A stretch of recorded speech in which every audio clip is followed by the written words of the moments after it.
আজি পুৱাৰ ভাগতে মৰ্মান্তিক দুৰ্ঘটনা সংঘটিত হয় ডিফু নগৰৰ মাজমজিয়াস্থিত লিটিল ড্ৰাগন নামৰ হোটেলৰ কাষত। দুই কৰ্মচাৰী মিৰিক মমিন ৩৫ বছৰ আৰু অৰুণ মমিন ৪৫ বছৰ মেৰামতি কাম কৰি থকা অৱস্থাত এই দুৰ্ঘটনা সংঘটিত হয় বুলি জানিব পৰা গৈছে। দুয়োৰে ডিফু বাসিন্দা বুলি জানিব পৰা গৈছে। দুয়োকে হস্পিটেললৈ লৈ যোৱা হয়, কিন্তু মিৰিক মমিন হস্পিটেল পোৱাৰ আগতে মৃত্যু হয়। আনহাতে অৰুণ মমিন বৰ্তমান চিকিৎসাধীন হৈ আছে ডিফু চিকিৎসা মহাবিদ্যালয়ত। মৃত মিৰিক মমিনক ডিফু চিকিৎসা মহাবিদ্যালয়ত মৰণোত্তৰ পৰীক্ষাৰ বাবে প্ৰেৰণ কৰা হয়।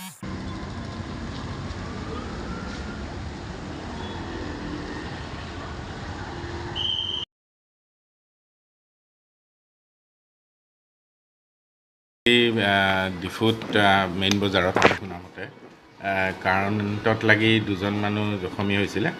তাৰপিছত আমাৰ ইয়াত ৰাতিপুৱা 9:10 মানত আহিছে। এজনত ব্ৰড ডেড আমি হিচাপে কওঁ, ব্ৰড ডেড বুলি ডিক্লেয়াৰ কৰা হৈছে, কাৰণ কেলৈ তেখেত অলৰেডি অনা সময়ত মৃত্যু হৈছিলে। আনজন মৃতকৰ নাম আছিল মিৰিক মমিন বুলি, ৩৫ বছৰীয়া, এড্ৰেছ ডিফুৱে দিয়া হৈছে।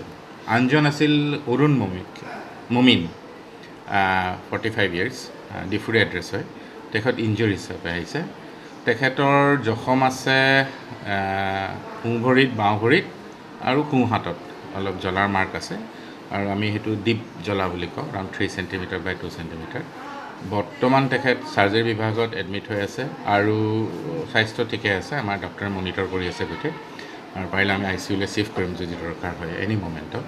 আৰু যিখিনি ঔষধ পাতি দিবলগীয়া হৈছে গোটেইখিনি আমি দি থৈছোঁ। এতিয়া পেচেণ্টটো নাও ষ্টেবল এতিয়া পৰ্যন্ত।